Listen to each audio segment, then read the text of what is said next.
Assalamualaikum warahmatullahi wabarakatuh. Selamat pagi teman-teman semua dimanapun saat ini Anda sedang berada. Jumpa lagi kita berjumpa dengan saya Arif RH dalam rekaman video iseng ya.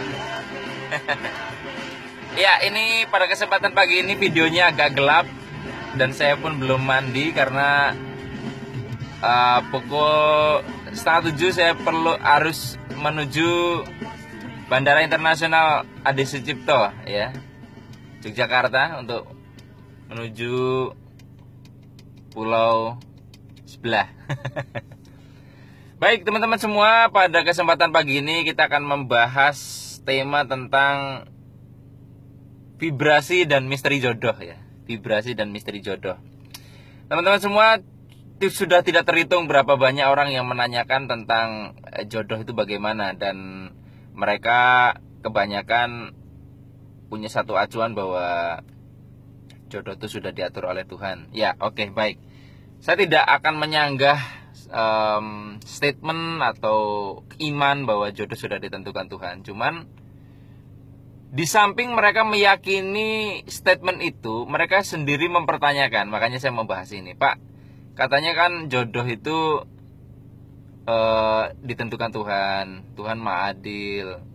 Tapi kenapa ya Pak ya, di situ juga disebutkan bahwa pria baik akan mendapatkan wanita baik, wanita baik-baik akan mendapatkan pria baik-baik. Nah, ternyata dalam realitasnya ada seorang wanita yang baik sekali, tapi dia mendapatkan perlakuan kasar sepanjang pernikahan dengan suaminya.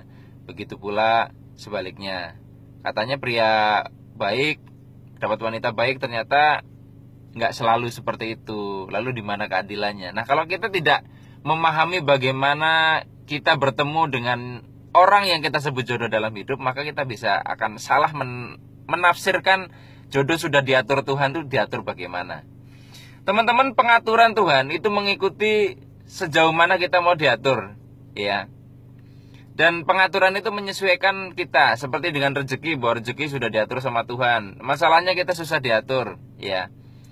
Dan pengaturan Tuhan kenapa selalu kita definisikan itu saklek, kenapa ya? Misalnya, kenapa orang lebih memahami, contohnya dalam hal rezeki deh ya. Misalkan Anda namanya Andi. Andi bulan ini rezekinya 500.000. Apakah pengaturan Tuhan selalu saklek begitu? Kenapa kita tidak berpikir bahwa Tuhan membuat pengaturan dengan sebuah syarat? Misalnya, rezeki Andi bulan ini ya, kemungkinan 1, jika Andi rajin penghasilannya 5 juta, jika Andi malas penghasilannya 0, jika Andi setengah rajin segini. Jadi pengaturan Tuhan itu mengikuti Anda juga. Nah, sama jodoh juga. Kenapa kok jodohmu itu si A, si B? Kenapa tidak dibuat pemikiran bahwa pengaturan Tuhan pun sebuah opsi?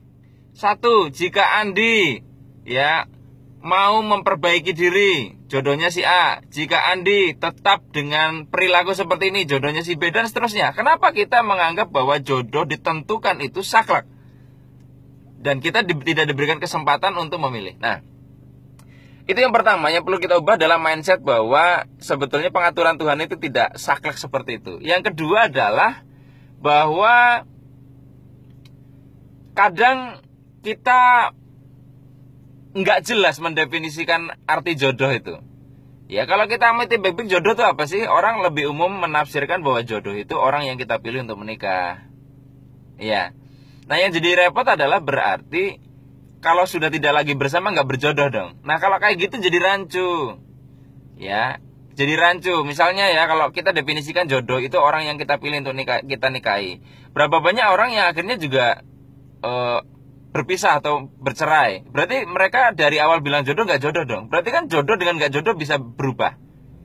Nah, nanti kalau sudah menikah, bercerai, nggak jodoh. Kemudian mereka memutuskan rujuk, jodoh lagi dong. Nah, jodoh itu apa gitu? Atau definisinya harus selalu bersama loh. Setiap orang nanti pasti akan wafat. Kalaupun mereka setia akan dipisahkan oleh kematian. Nah, terus jodoh itu apa? Terus nanti kalau yang menikah lebih dari 1 bagaimana? Jodohnya banyak begitu? Nah, balik lagi teman-teman, saya mendefinisikan jodoh sebagai seseorang yang kita putuskan ya, sebagai jodoh. Ya.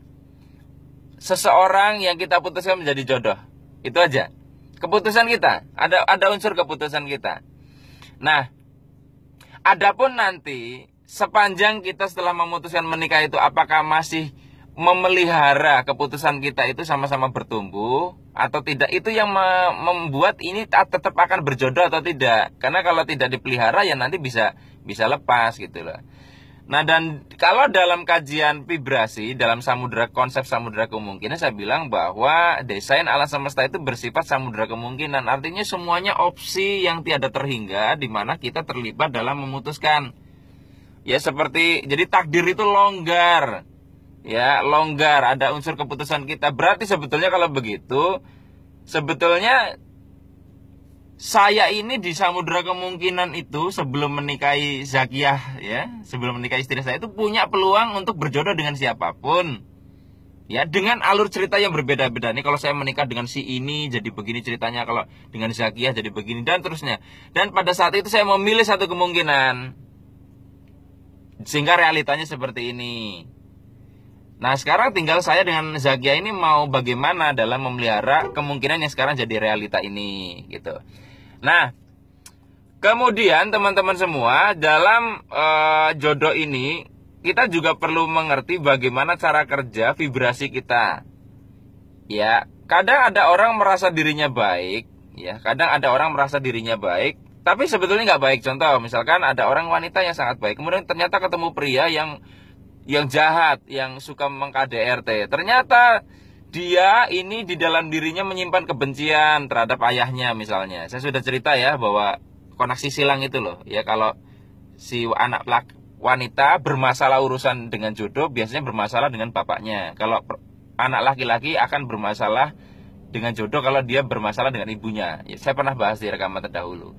Nah, jadi teman-teman semua, kadang kita merasa kita baik, padahal kita menyimpan kebencian, menyimpan hal-hal yang tidak baik di dalam diri kita, sehingga itulah yang mengundang pria yang tidak baik. Nah, Tuhan mengatur berdasarkan hukum alam. Kalau getaran Anda menyimpan kebencian terhadap pria dengan wujud tertentu, maka justru itulah secara hukum fisika yang akan Anda pertemukan gitu loh. Jadi definisi saya baik atau tidak ini kita juga jangan kegeeran. Kita harus ngecek dulu betul nggak kita baik. Nah, untuk bisa mengetahui itu, kita lihat bagaimana pria atau wanita yang sering hadir dalam hidup kita yang kita putuskan untuk menikah.